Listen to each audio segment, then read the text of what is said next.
je suis arrivé à la peinture dans les années 2000. Et puis je me suis mis à faire toutes sortes à utiliser toutes sortes de matières, l'acrylique, la peinture à l'huile. Et je me suis plus orienté vers l'acrylique parce que c'était moins toxique que la peinture à l'huile avec la térébenthine et compagnie. Et puis c'était beaucoup plus malléable, ça correspondait plus à ce que je voulais faire, à faire des doubles épaisseurs, à faire par exemple, à faire des zigouilles comme ça pour permettre d'avoir un contact, parce que ça permet aussi aux gens qui sont malvoyants de pouvoir toucher mes œuvres et de pouvoir avoir un ressenti que je peux expliquer après.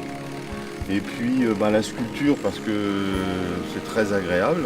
On travaille le bois, on travaille la matière, aussi bien le métal, le bois, et le plastique, le polycarbonate, etc. Et puis la sculpture aussi, c'est une façon de s'exprimer et de faire des grandes choses importantes, des choses de grande dimension. J'aime bien les grandes dimensions parce que ça prend de la place déjà et puis c'est agréable à travailler. Dans ce cadre, j'ai eu quelqu'un de ma famille qui était extrêmement malade et qui a eu besoin de soins et entre autres d'utilisation de bandages avec des boîtes dans lesquelles il y avait des ciseaux. Et dans ces bandages, il y avait, donc pour 4 bandages, il y avait une paire de ciseaux. Mais ça a duré quand même 2 ans cette histoire. Donc 4 bandages, un bandage par jour. Donc les ciseaux sont tombés à profusion dans mon escarcelle. Et ça m'a donné de faire une sculpture de ciseaux en bois, mais avec à l'intérieur de cette sculpture en bois des ciseaux en inox, qui servaient justement aux soins de cette personne. Et puis moi aussi dans l'idée de ciseaux, il y a une idée de coupure, de découpe. Et aussi une idée mythologique, le ciseau des parcs, qui coupait le fil. Elles étaient 3 sœurs, deux tenaient le fil et la troisième coupait le fil de la vie. Donc c'était aussi, les soins, c'était aussi garder les gens en vie.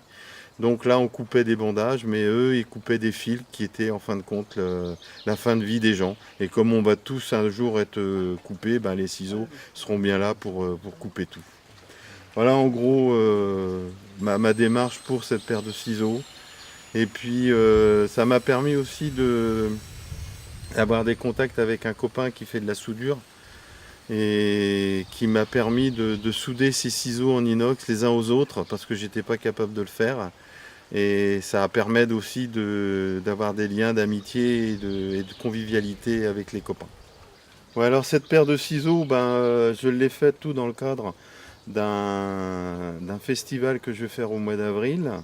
Ce festival s'appelle le Bizarre Festival et c'est un festival d'art singulier, donc où on expose des choses qui rentrent pas dans le cadre académique, des écoles des beaux-arts, des expositions à Sotheby et compagnie, et ni à Guggenheim. Donc c'est vraiment des gens qui sont bizarres et j'ai eu l'honneur d'être choisi pour faire cette exposition.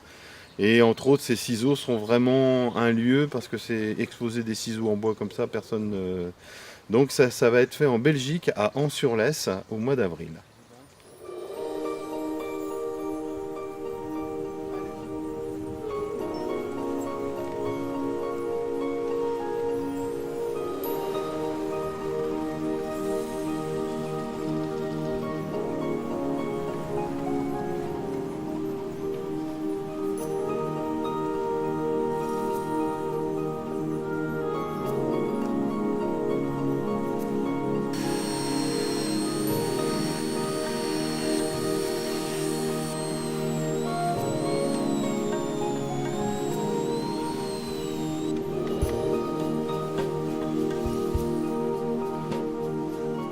On parle d'exposition dans un cadre entre autres du Bizarre Festival. Entre autres, là je vous présente un cadre qui est du land art, c'est-à-dire que c'est de la décoration, et pas de la décoration, mais une œuvre d'art dans une haie d'osier. Et ça permet de mettre en valeur, en plus, si vous regardez bien au travers, on voit des fleurs, c'est vraiment une autre dimension de l'art qui permet de voir autre chose.